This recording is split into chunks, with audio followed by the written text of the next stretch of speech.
อ้าวสบายดีมื้อนี้คนเฮ็ดสวนเฮามาส่งผักบัวหัวหอมผักมี4ใบให้แม่ค้าพ่อค้าทางตลาดตะลีแล้วมาแวะกินข้าวหน่อยหนึ่งอยู่ร้านอาหารแห่งหนึ่งซึ่งผู้ค้าก็บ่ฮู้ว่ามันเป็นจังใดมันอยู่ที่ใด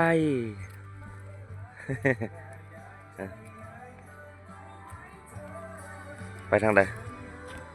ทางเพิ่นเข้าทางเพิ่นออกทางเพิ่นขึ้นทางเพิ่นลงนี่สิเด้อเออมาแวะกินข้าวกิน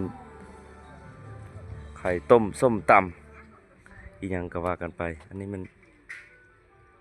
หิมะเด้อหิมะอันนี้ตัวเบอร์5วะหรือว่าจังใดเอาบ่ได้เอาตัวเบอร์5หรือว่าเอาจังใดพูดว่า